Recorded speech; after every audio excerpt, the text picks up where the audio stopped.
अस्सलाम वालेकुम नाजरीन, बच्चों के किड्स स्टोरी वर्ल्ड चैनल पे खुश आमदीद।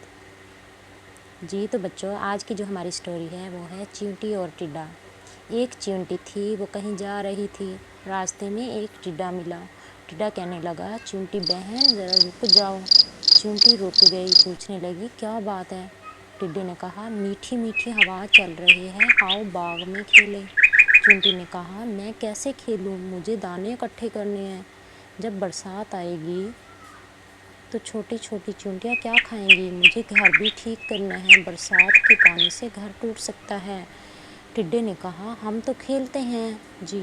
एक दिन बादल आ गए, बारिश होने लगी। टिड्डा भीगता हुआ चींटी का दरवाज़ा खटखटा कर कहने लगा, चींटी बहन, मुझे भी अपने घर कुछ अनाज भी जमा करके नहीं रखा। जाओ, मैं तुम्हारी मदद नहीं कर सकती, जो सुस्ती करेगा उसकी सज़ा यही है।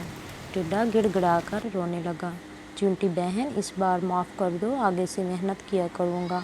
चींटी ने टिड्डे को चावल के कुछ दाने दिए, कहने लगी, लो खा लो, लेकिन मेरे घर में तुम्हारे लिए कोई जगह नहीं है। टिड्डा रोती शक्ल लिए हुए चला गया।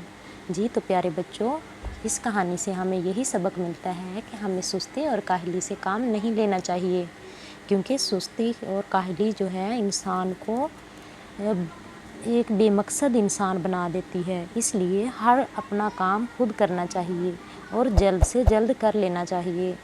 शुक्रिया, अल्लाह हाफिज़। चैनल को लाइक, सब्सक्राइब और बेल आइकन को लाजमी प्रेस करें ताकि मेरी आने वाली हर वीडियो आप तक पहुंचती रहे।